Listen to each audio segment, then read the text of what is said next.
আসসালামু আলাইকুম। সব মানুষ আল্লাহকে হারিয়ে ফেলে না। কিছু মানুষ ধীরে ধীরে দূরে সরে যায়।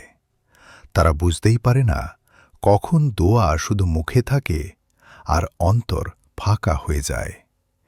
এ কাহিনী এমন একজন মানুষের, যার জীবনে কোনো আগুন নামেনি, কিন্তু সব কিছু ভেতর থেকে ভেঙে পড়েছিল। তার নাম ছিল আমান। ছোটবেলায় সে নামাজ জানত, মায়ের পাশে বসে দোয়া করত, মসজিদে গেলে শান্তি পেত।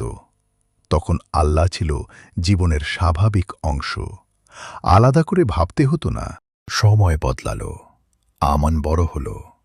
চাকরি, দায়িত্ব, ভবিষ্যৎ সব কিছুর ভিড়ে নামাজ ধীরে ধীরে পিছিয়ে গেল। সে বলতো, আল্লাহ তো বুঝেন আমি খারাপ মানুষ না।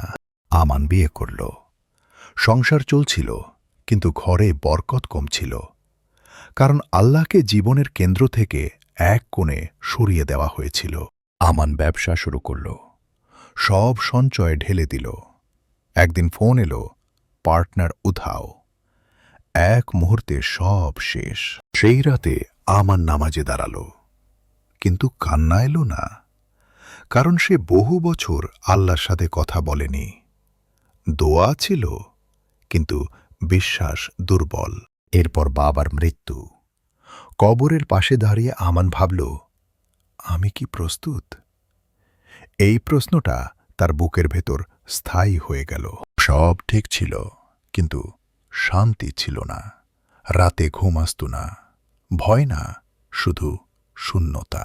এক বৃদ্ধ আলেম বললেন, আল্লাহ তোমাকে কষ্ট দেননি, তিনি তোমাকে ডাকছেন।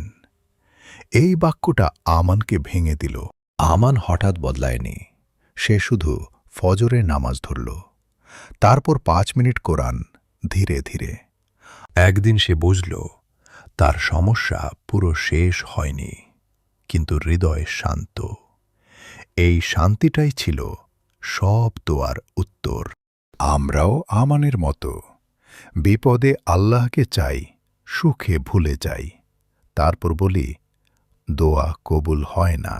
হে আল্লাহ, আমাদের ভেঙে দাও যদি দরকার হয়, কিন্তু আমাদের থেকে দূরে যেও না। আমাদের অন্তর তোমার দিকে ফিরিয়ে দাও। আমিন।